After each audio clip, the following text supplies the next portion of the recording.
Okay, great. Well, it's 12:02, so I think we can go ahead and get started. Welcome, everybody. Thank you so much for joining us this afternoon. My name is Joanna Smith. I'm a behavioral health consultant with the Michigan Opioid Collaborative. I'm co-moderating this with Megan Collette. She is the behavioral health consultant for the Western region of Michigan. We're with the Michigan Opioid Collaborative, and we're so happy to have you joining us for the MC3 and MOC perinatal mini-series. This is part 3. Titled Psychiatric Care for Pregnant and Perinatal Patients. Before we get started, I did just want to share my screen with you and give a shout out to all the people that helped put this together. We have the MOC team here, the MC3 team, as well as the Great Moms team. And I did just want to ask if everybody could please sign into the chat with your name, your email address, and the organization that you're with. That'd be really helpful. We'll be sending out an email afterwards with the slides and any additional material that's covered today. If you could also please keep yourself muted during the presentation, that would be great. We will have time at the end for Q&A, so you can feel free to throw your questions into the chat or unmute yourself at the end with any questions that you might have. So before we jump into the presentation, I would like to go over just some of the services the Michigan Opioid Collaborative offers. So I'm going to throw it over to Megan. Good afternoon, everyone. Thank you so much for being here with us. Just a brief overview of what we do here at the Michigan Opioid Collaborative. We are an interdisciplinary team that supports providers and communities to increase access to office-based addiction treatment, expand care, and improve quality of care with patients with opioid and other substance use disorders throughout Michigan. MOC is a grant-funded program through Blue Cross, Blue Shield, and the Michigan Department of Health and Human Services. We offer free same-day consultation services to help provide evidence-based quality addiction treatment, and our team of specialists are available to help with these patient case questions related to treatment and management of substance use disorders. MOC offers quarterly introduction to buprenorphine trainings, as well as webinars on a variety of educational topics such as addiction, stigma, and substance use topics.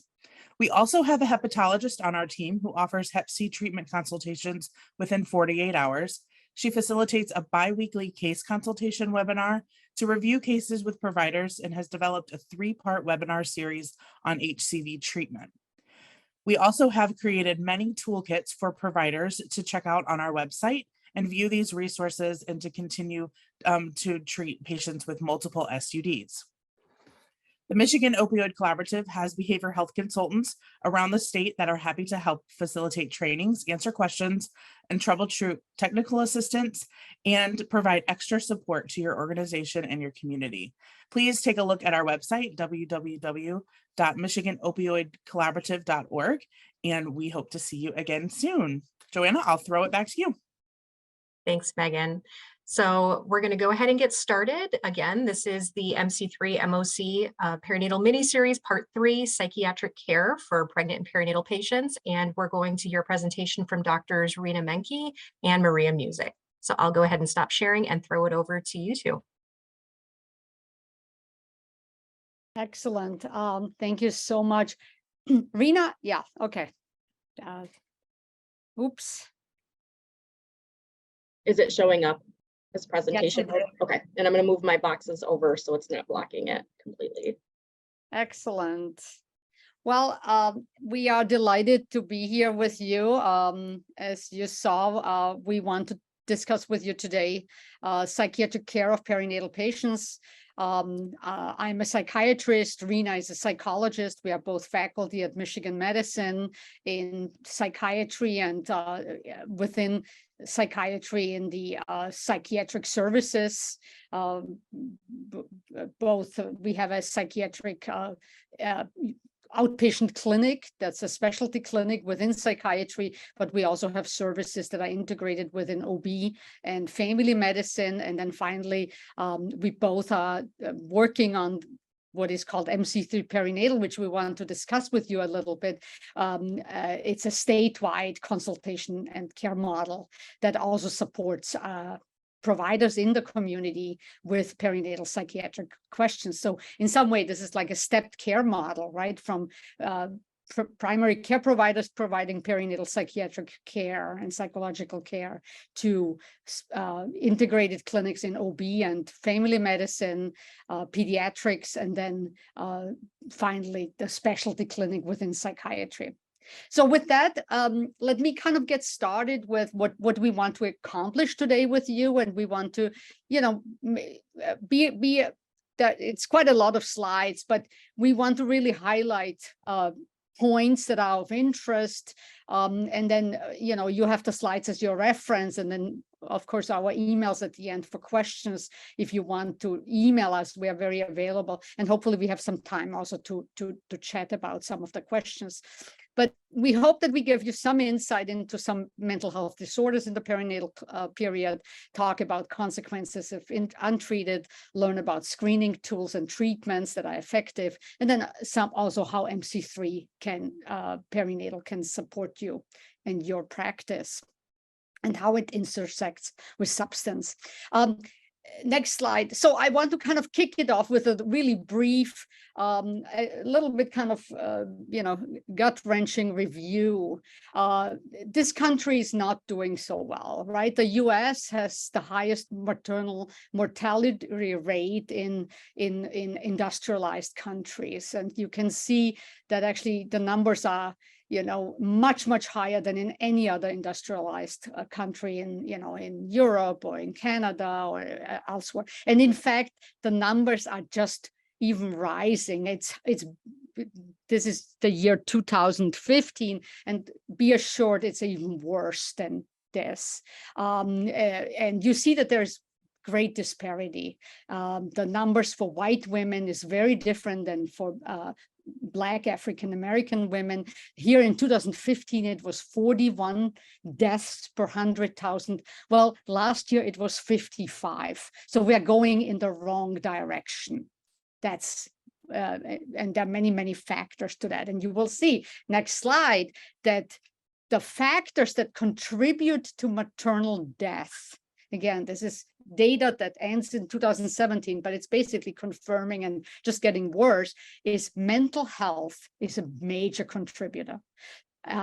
There is race ethnicity differences. So hypertension and cardiovascular disease is very high in Black African American women as well. But particularly in Latinx, Asian and white women, mental health issues are on the rise and contribute majorly to deaths in the perinatal period. Next slide.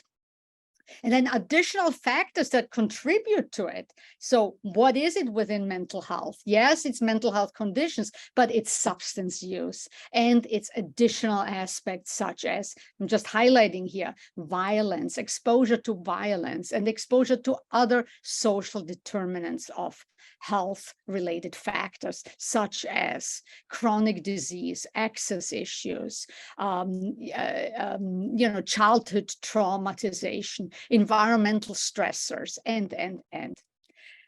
Next slide.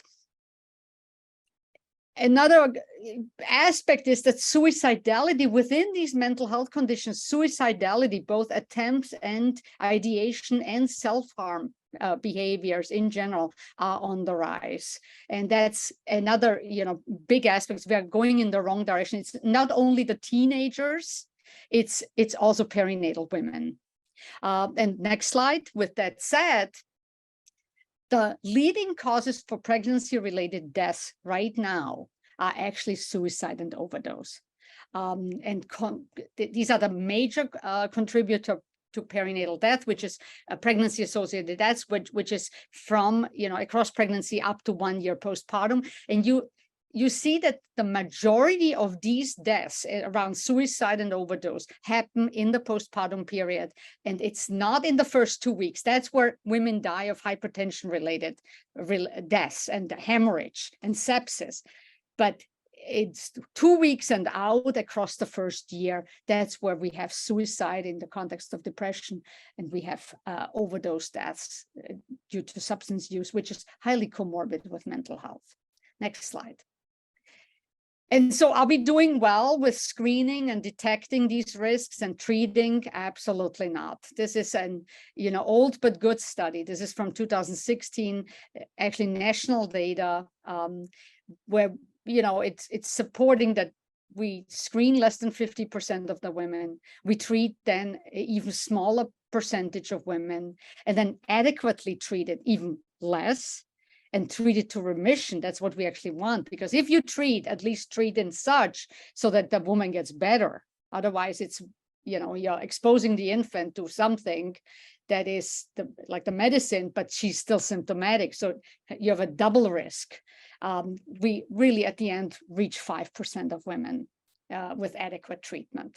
So we are doing really poorly. And for that, that's the reason, next slide, that actually, this is just kind of the summary of what I just said. This is kind of this gut-wrenching summary statement. We're not doing so well. Mood disorders and other conditions are the #1 complication of pregnancy and postpartum. Suicide and overdose deaths are #1 of death. We are not screening, we are not treating, and this is highly costly. It's not only costly for the mother, the baby, the whole family, but also for the society. There are actually now cost effectiveness, data showing like what is that translating into lost revenue for this country. Unfortunately, some of our legislators, that's how they want to provide resources, by saying how much does it cost. So next slide. But there are some solutions that we need to kind of address, and that's, we need to raise awareness. We are still not done raising awareness about these conditions, and that's both for clinicians like you, for patients, for the families. We need to be better in risk assessment and that detection of illness, and have good response protocols, and then have safe and effective treatments that are accessible and culturally responsive. That's what we need to do. And with that, next slide, there is actually as you know, in the obstetric world, there is now these quality bundles that are being developed or have been developed and already implemented. Some of them, like the hemorrhage and hypertension bundle, it's, I think, already in effect. But there is also a perinatal mental health bundle and a substance use bundle, and hopefully soon we will also use those effectively and widely. What are these bundles? Basically, it's a structured way how to improve the process of screening, and then detection, treatment, and it's condition specific for the high hitters of death causing illnesses, and it should improve patient outcomes. And so the perinatal mental health bundle is one of them, addressing all these illnesses that we will talk about, and that should raise awareness, should increase screening, detection, and effective treatment access. Next slide. So starting with awareness and screening, I am aware you are all clinicians, you know a lot of this stuff. So we will do this quickly so that we get to other aspects that maybe are less aware, and that we can discuss how we can, from MC3, support you. So next slide, awareness. First, we have depression. Depression is the most prevalent, you could say. Depression and anxiety are always kind of, in the runoff for what is more common. Maybe right now, actually, generalized anxiety, perinatal anxiety is more common than depression, but depending on the risk constellation of your context and the social determinants of health risks, we have prevalence rates at the best around 15 to 20% of perinatal women have some depressive symptoms, and then of course fewer meet criteria for manifest depression. But on the higher end, in risk context, disadvantaged, marginalized populations, it's 40-50% of persons, birthing persons have depression. What's depression like? You all know that you have to have at least two of these cardinal symptoms of depressed or irritable mood, and then anhedonia, or loss of interest and pleasure. And then you have these additional symptoms where we have at least 5, one of which is suicidality. And this has to be at least 14 days, and most days of that 14 days. So depression, next slide. Best screeners, and I hope that you are all aware, there is a specific perinatal screener called the Edinburgh Postnatal Depression Scale. You can also use it prenatally, so it could be also the pregnancy depression scale, doesn't matter. It's a good 10-item screener, takes 5 minutes to fill out, 3 minutes to score. And basically, if you have more than a total score of 10, you should start kind of thinking, this woman has some risk. And if she's above 13, the likelihood that she has a full-blown clinical depression is pretty high. Other screeners are the PHQ-9 or a PHQ-2, which is basically just asking these 2 cardinal symptoms, is a good one. At the bottom line is, it doesn't matter what screener you use, please just use a screener, because we have good data to suggest if you are not using a standardized screener, patients and providers tend to collude to make kind of sugarcoat the condition and kind of, I have heard leading questions like, "You're feeling okay, aren't you?" So if you ask this way, most likely the patient might say, "Sure." And then it goes nowhere. So we know from data that using screeners is better than not. Next slide. And then the big question is the depression the same as the blues? So forgive me, I see that there's a mix up. There are a couple slides that I wanted to lead towards hide mode, but it's okay. Is depression the same as the blues? Absolutely, which is on the left side here. Absolutely not. And I hope that you all are aware of that. The blues is a condition that's almost normative. It's due to the estrogen drop post-delivery.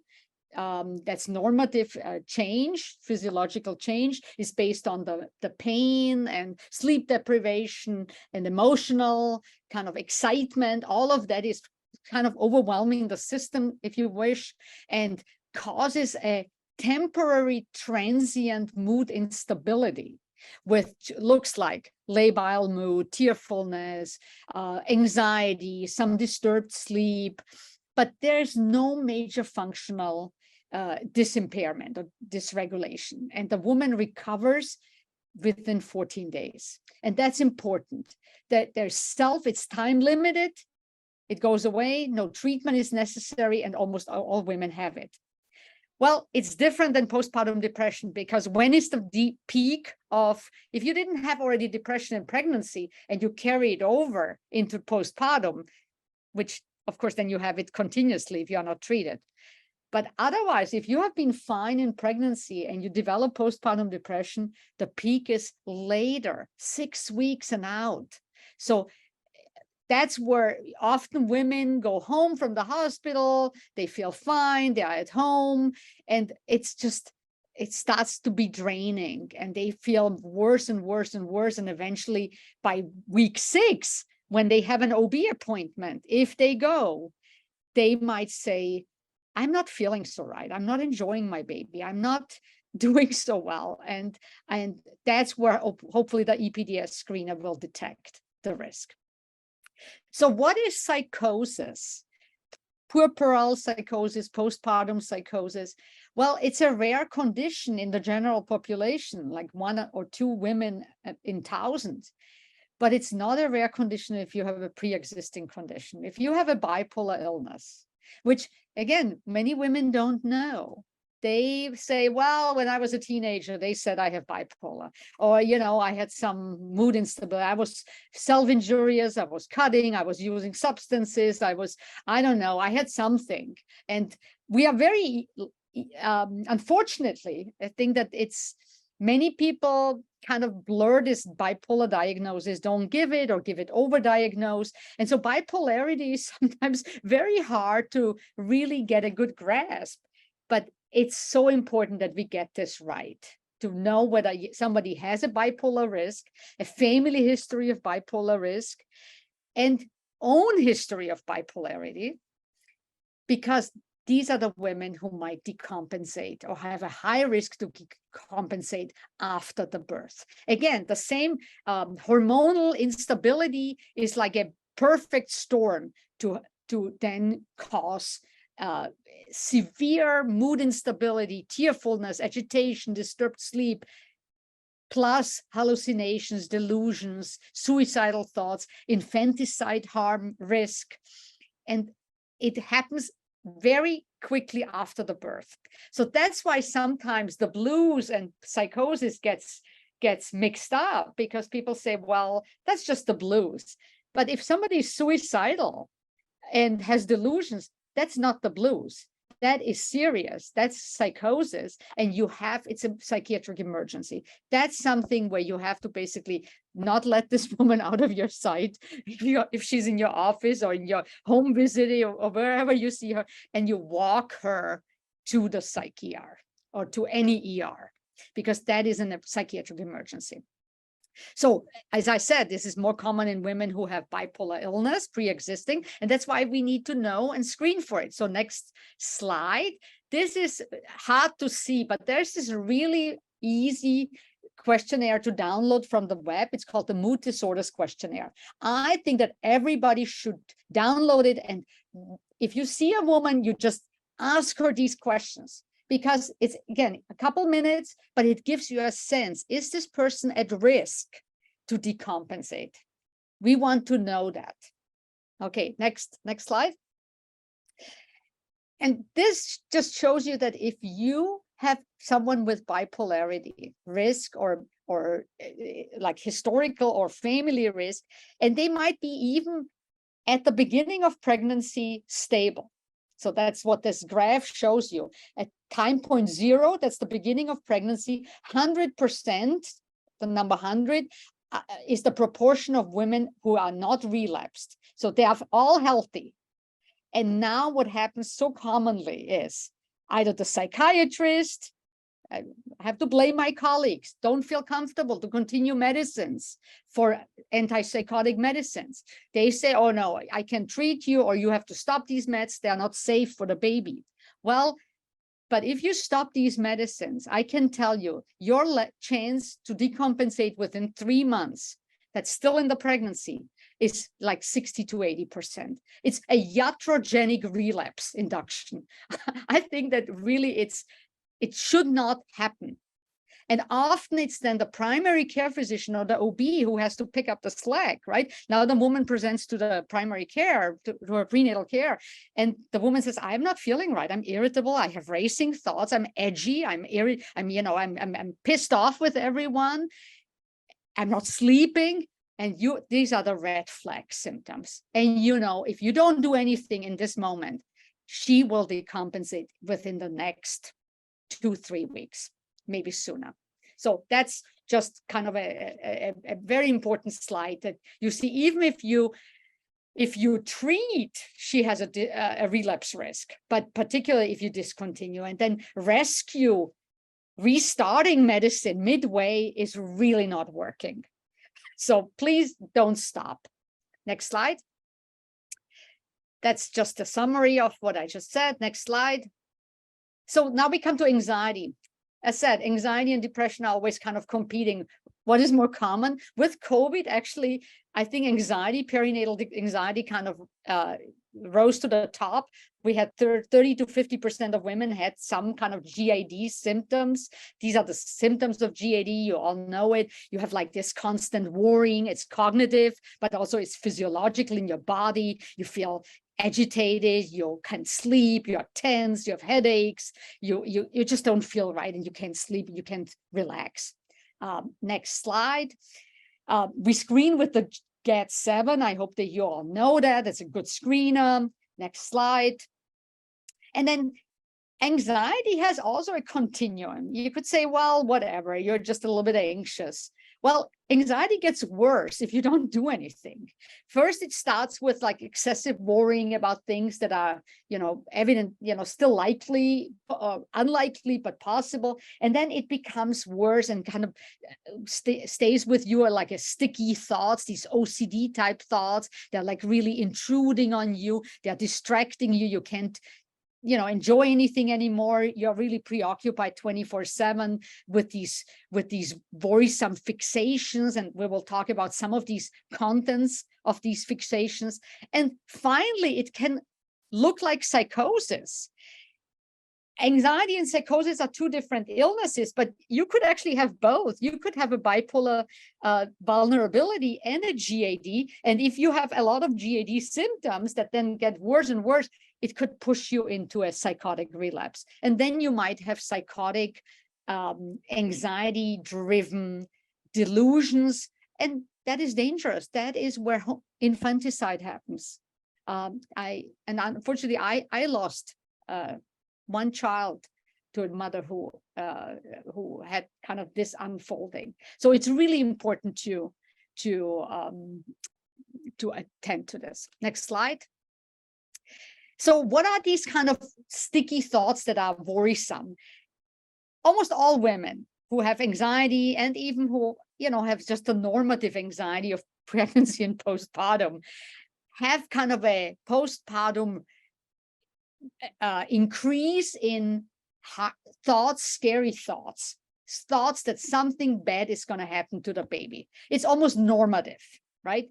That's why we have to validate, we have to kind of normalize, validate, and talk about it and say, look, this is almost a normative occurrence. These are intrusive thoughts that something bad will happen to the baby, or, and that's even worse, mom will do something harmful to my baby. So I see a kitchen knife and suddenly I have this intrusive thought, what if I would pick it up and stab my child? And it comes out of nowhere. It's what we call ego dystonic. Or I go down the stairs and suddenly I have this thought, what if I just drop the baby now? And then I start asking myself, am I a good mom? Why do I have these thoughts? So moms are really not wanting to surface these thoughts. You have to ask, you have to, surface them with them, normalize, validate, and then treat. It's an anxiety disorder.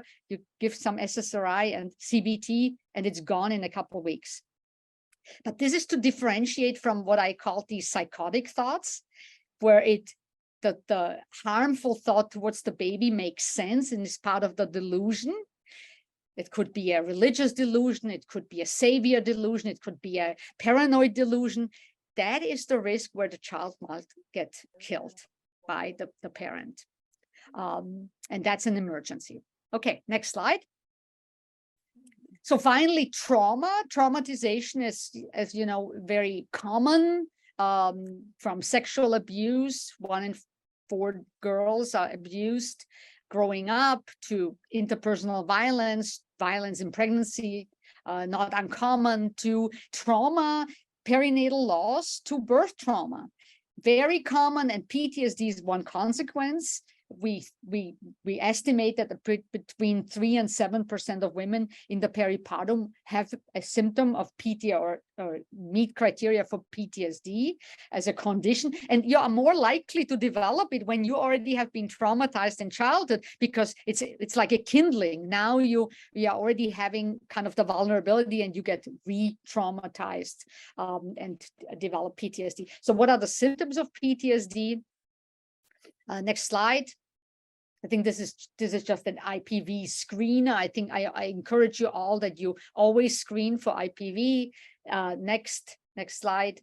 This is the PTSD symptoms. As you know, we have the trauma has to happen, but then you have these intrusive clusters. You have the emotional numbness, avoidance cluster, and then you have the alteration, mood, and arousal clusters. And it has to be at least a month. Under a month, we call it acute stress disorder. Afterwards, we call it PTSD. It's a chronic waxing and waning illness. Next slide. This is a very good PTSD screener. that is very predictive and easy to use. Next slide. And this is to highlight that none of these conditions are in kind of a vacuum by itself. Most commonly, they are all coming and clustering together. And the comorbidity rates are like 60 to 80%, particularly in women who are exposed to social determinants of health risks, vulnerable women, BIPOC women, women who are marginalized, they have it all. And substance use is often one of the kind of self-medication line, or it's like a consequence of early traumatization, and it just adds to the mix. And this, a couple of slides just to highlight what you all know. Next slide. Is that actually, you know, substance use in pregnancy is not uncommon. Here you have the rates, and that we have a urban, rural kind of differentiation of use, and that actually opioids are not uncommon in terms of use. It's rising, you know that as well. That's the work you do. Next slide. We know that substance use in pregnancy is related to poor outcomes of pregnancy. Like it leads to physical comorbidities, so eclampsia and hemorrhage and, you know, placental abruption. All of this.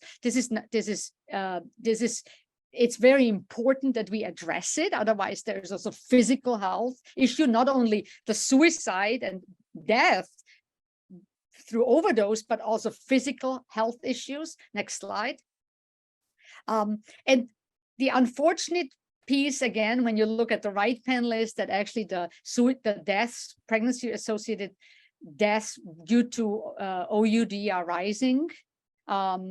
This is, again, it's just getting worse. And then the left panel shows you what is the time frame. Most women, as you know, reduce their use or discontinue or stop during pregnancy, but postpartum, the relapse rate is high. And particularly in the second half of the first year postpartum, that's the time period that we have to be concerned about. And you can see one big aspect here on the left panel is that if you are on medication-assisted treatments, the risk is still there, but it's reduced. What we have to make sure that every woman who is pregnant postpartum stays on medication-assisted treatment and gets additional help for parenting and mental health. But access to MAT is critical. And therefore, expansion of Medicaid, for instance, to 12 months postpartum is critical and was critical. Next slide. Well, given all the rising numbers, screening is essential, but that's, you know, that this is what I need to teach the OBs and primary care physicians. You have to screen for substance. Nobody wants to talk about it because they're like, what am I going to do now when she says yes? Or how do I, you know, where do I send her? So often perinatal providers and family medicine docs, you know, kind of navigating this topic very vaguely. Next slide. Consequences of untreated mood disorders, horrific. It's bad. It's, you know, from inadequate, you know, prenatal care leads to poor weight gain, or, you know, preeclampsia, preterm birth, low birth weight, intrauterine, you know, growth restrictions because of vasoconstrictions of the arteries, elevated cortisol, which is not good for the mom, not good for the fetal development. Next slide. And that's what we think, that baby, the fetus who is like, you know, percolating in cortisol, that might have an impact on brain development and temperament. And so these babies are then also difficult in their temperament. They don't even have to be exposed to substances like alcohol, which is the #1 teratogenic, as you know, and the #1 substance that is actually used in pregnancy. But it's not even just cortisol alone. High levels of stress are not healthy for mom and for the baby, and impact parenting, impact breastfeeding, and all of this. So next slide. And with that, we come to treatment. And treatment is varied. I will just take the next slide, and then Rena will tell you a little bit about psychotherapeutic treatments, which are the Number one, we need to treat women in pregnancy or birthing persons in pregnancy and postpartum with psychoed and psychotherapy first, because these are safe and effective. We can then supplement with non-pharmacological alternative interventions that you have outlined here. And then as last line of treatment are medications. And I will talk a little bit about the worry about meds, but also the necessity for meds, as I outlined, for those who need it. So Irina, take it from here.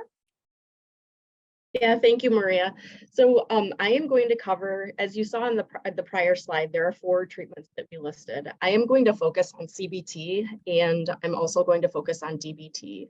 I also love IPT and infant mental health home visiting, but I'm not going to highlight those or talk as much about them. So CBT's basic orientation is looking at the associations between thoughts, behaviors, and feelings. And so the driving idea here is that individuals' thoughts will influence how they behave in different situations and then influence their feelings. So many times what we can do is we can identify if a person is having a specific thought about something, that can then change how they're potentially feeling about something and how they may in a situation.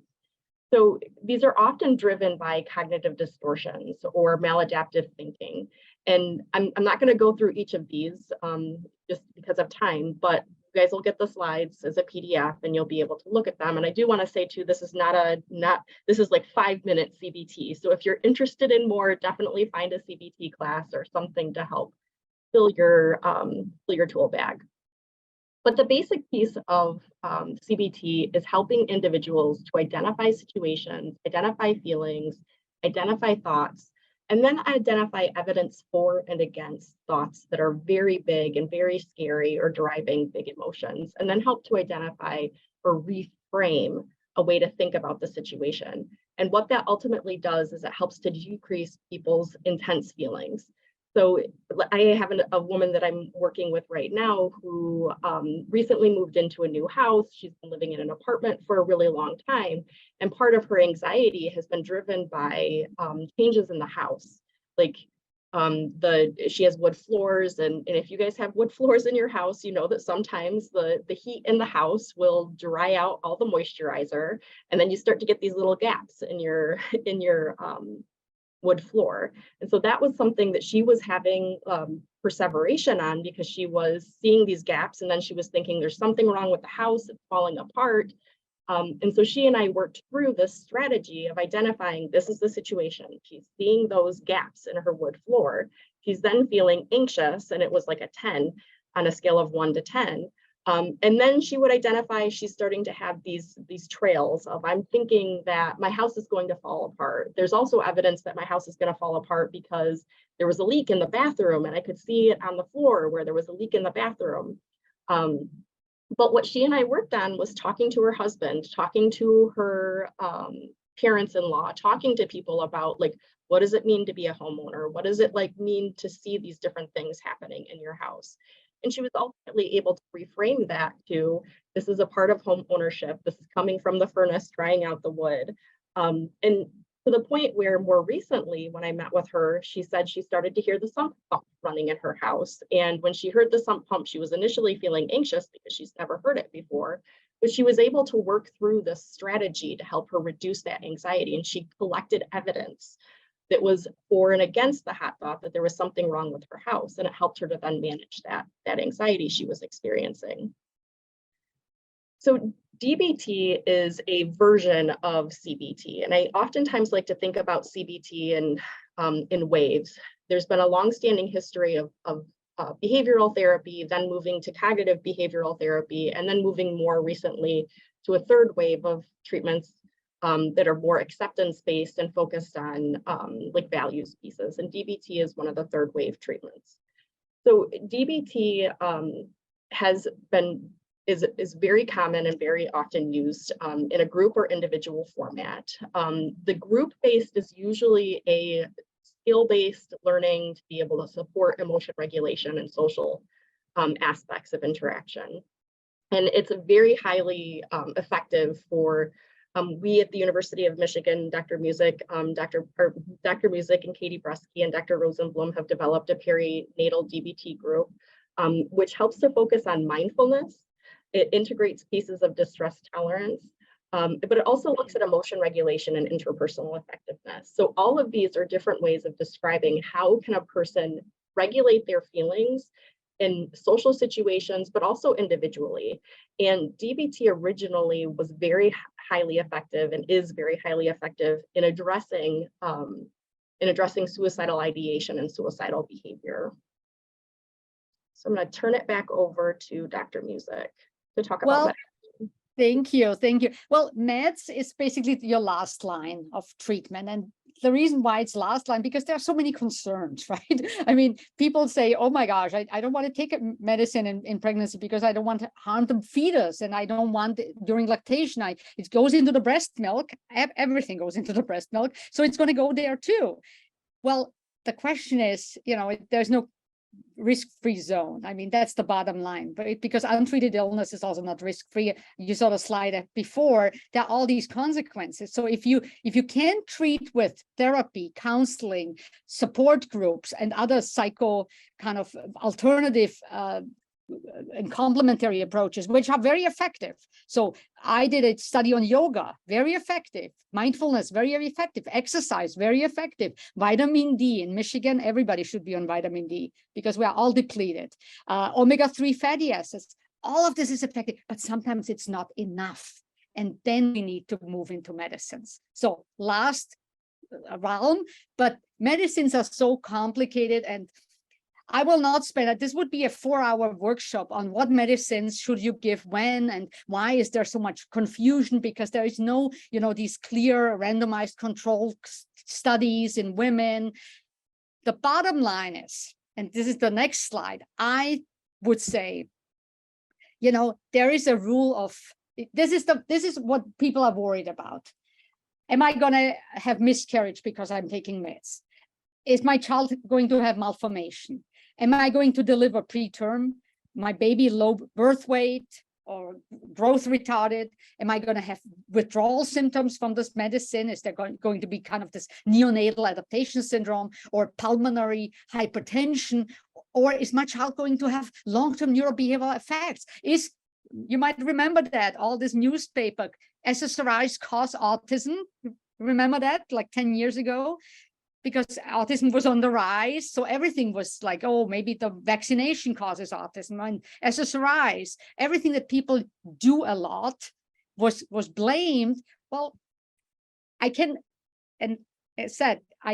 not going to go through this slide by slide, but I can tell you all of these concerns actually in now studies over the last 20 years, most of these studies being case reviews, big cohort studies, prospective or retrospective case registry data, but data on hundreds of thousands of women across the US, Canada, Europe. I can tell you that most of these have been diffused, particularly for the antidepressants, as well as anxiolytics, as well as sleep aids medicines. The only one for the SSRIs that is valid, and I want to highlight that, is yes, you deliver a week earlier and the baby is 100 grams less heavy at birth, but it's basically the same. If you don't treat, you have the same. So it's a wash. So with all that said, I think that what you should remember from this, and I will also give you a tool that you can use to look at all of this up, is the next slide. I think meds 101 for non-prescribers, because everybody should know about meds. The patient should be informed, every clinician should be informed, and of course the prescribers should be informed. I think that there's a rule of 3. Whatever you start as medicine in pregnancy or postpartum, start the extremely low dose. So you might know, like Zoloft, sertraline, the target dose is 100 milligrams. You would never start with 100 milligrams. You start with 12.5 or 25. It's almost homeopathic, but it doesn't matter. You just want to get a kind of introduce the idea of, we are doing a medicine, it's okay. You're exposing to the target, so to speak. And you slowly increase over the next 4 6 weeks. It's going to take anyways 3-4 weeks till it works. So the worry that you would start at target dose is that she has side effects and she stops it, and then you lost her. So that's rule number 1. Rule number 2 is if she's on any medicine that worked for her and you look it up and it's in your registry safe, and I will give you that registry, keep it. Rule number 3, if she's not on any medicine because somebody stopped it and she tells you, oh yeah, every time I stop my medicine, I have a relapse within, 3 months and it's horrible and I have to be, get ECT and start it. And the usual medicines, the top candidates for depression, anxiety, and sleep, you have here outlined. Of course, if you have psychotic illness, we do mood stabilizers.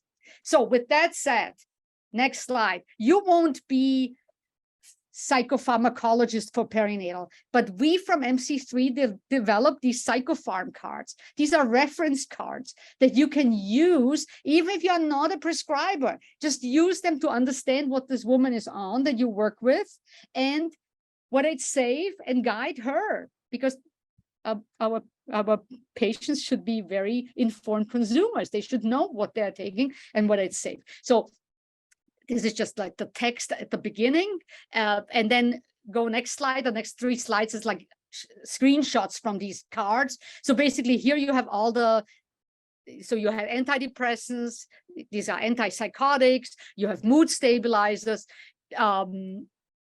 There was a question ahead, are antipsychotics safe in pregnancy postpartum with breastfeeding? Well, it depends. If you need them, absolutely, you can use them. If you don't, you don't use them. The number 1 antipsychotic or mood stabilizer that we use in pregnancy called bipolar 2, which is like, you have depression and some mood instability, is lamotrigine.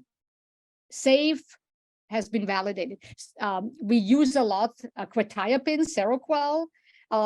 Lithium is the tricky one, right? It's very potent for bipolar 1, but has some risk, and you need to know about that. But you would not start it. But if somebody is on lithium, it's not an absolute contraindication, but it needs to be in the hands of a knowledgeable provider. So let's keep going. Anxiolytics and sleep medicines. I am not opposed to use even anxiolytics in patients. So in my non-SUD, OUD patients, definitely, I use this often as a starter to get together with an SSRI. In patients who have substance use history, I'm attending in our substance use for pregnant women clinic. Well, they have been using maybe benzodiazepines before they got pregnant. You cannot just withdraw cold turkey. So you can actually safely continue long-acting benzodiazepines, but monitor that she's not overusing. The data, the old data in the 1970s said, oh, benzos create cleft lip malformations, actually has not been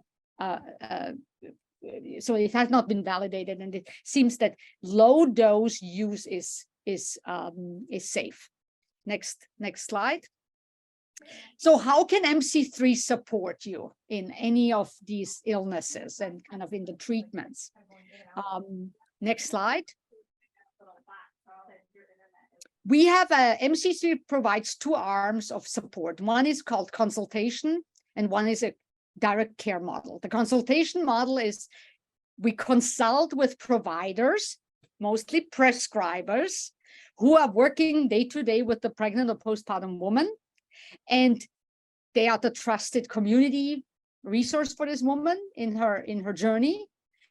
And when they want to address mental health conditions and they have questions about diagnosis or medication management or therapy options, which therapy should I do, DBT, CBT, infant mental health, and resources, that's what we provide. Okay, so that's the consultation arm.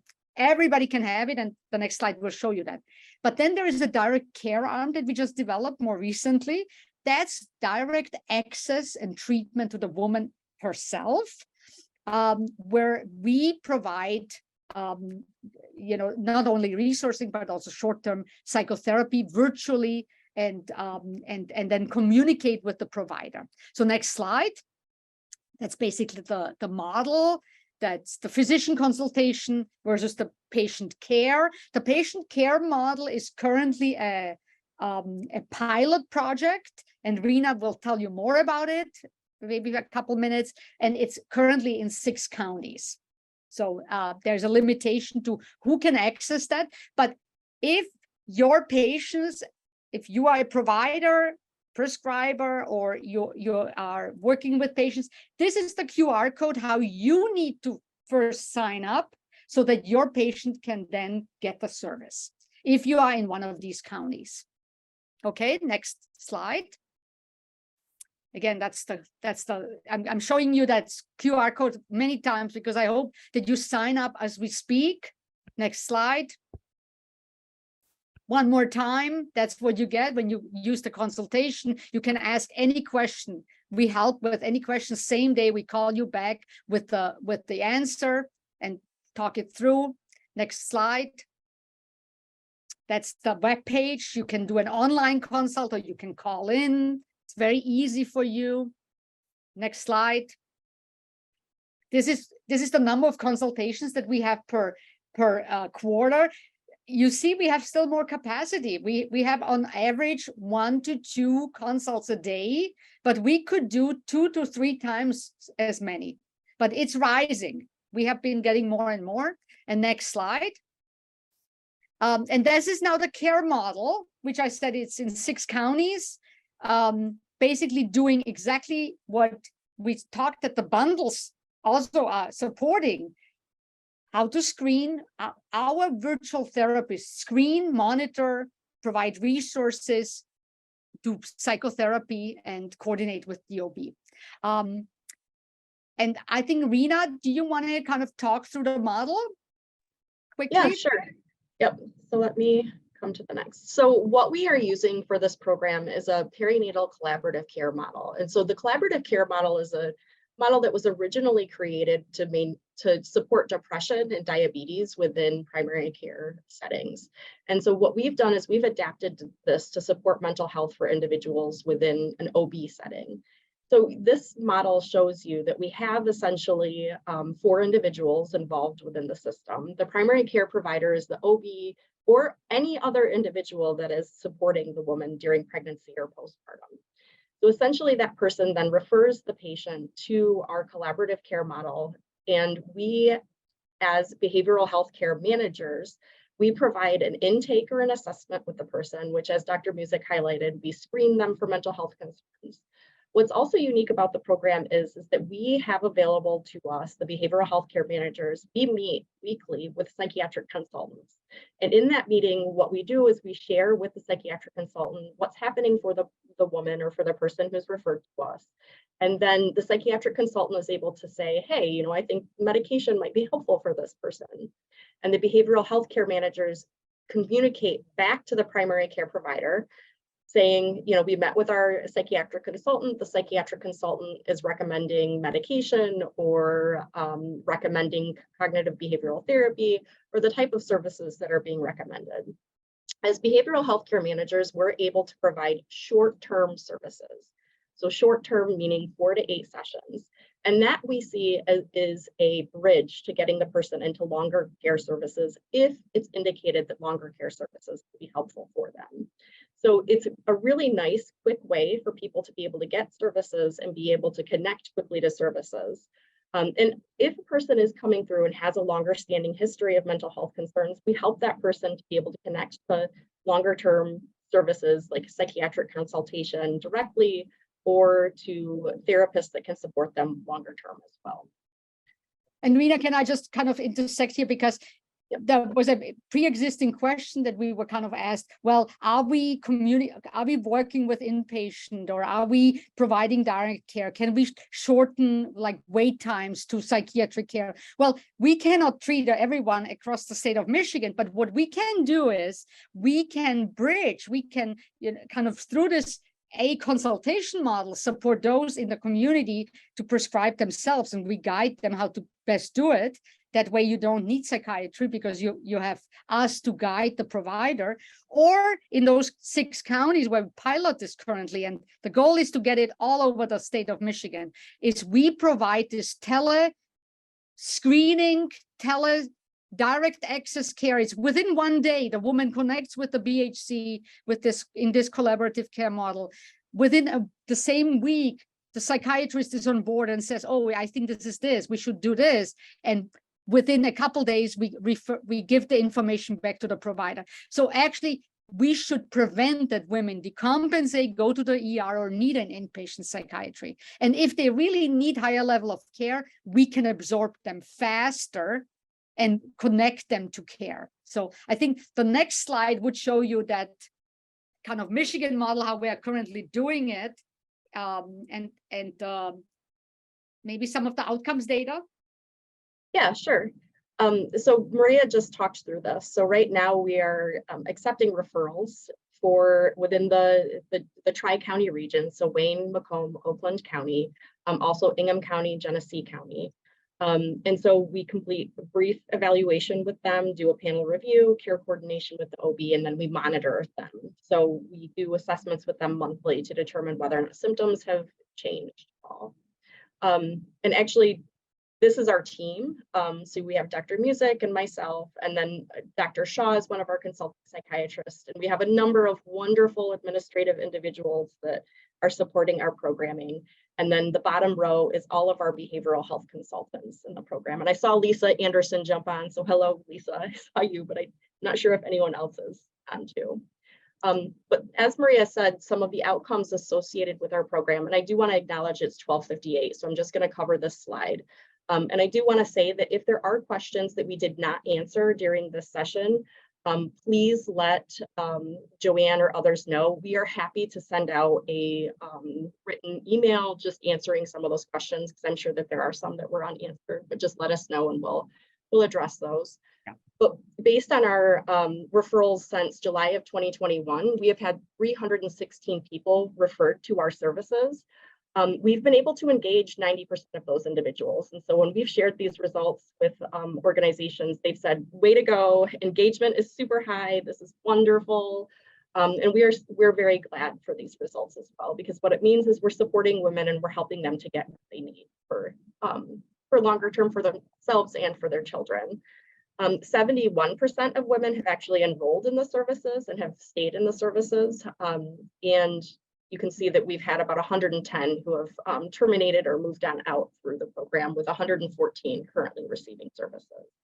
So we are very excited to be able to continue to provide these services to women and to providers, and be able to help reduce those mortality rates overall, and knowing that mental health concerns are significantly contributing to people's negative outcomes postpartum. So we really appreciate you guys all being here today and taking the time to be with us today. And again, I'm noticing the time, and I'm sure some people have meetings, but we really appreciate the opportunity to present to you. Thank you so much, Dr. Menke and Dr. Music. I know that was a lot of information to get through, and I really appreciate you being here to share that with everybody. Great information. Thank you so much to everybody that was able to join us today. Again, we will be sending out an email afterwards with these slides and any additional material. Your local behavioral health consultant will be in touch. If you have any questions that we weren't able to get to today, please feel free to let us know, and we'll make sure that Dr. Menke and Dr. Music can touch base or answer those questions. In the meantime, I'll go ahead and post a link to our next perinatal mini-series session, which will be May 10th. You can also find that information on our website, and we'll send that in an email afterwards as well. The recording for today will be uploaded to our YouTube page, and we'll share that in our follow-up email too. So thank you so much for everybody joining us today, and I hope you have a good rest of your day. Thank you, Dr. Menke.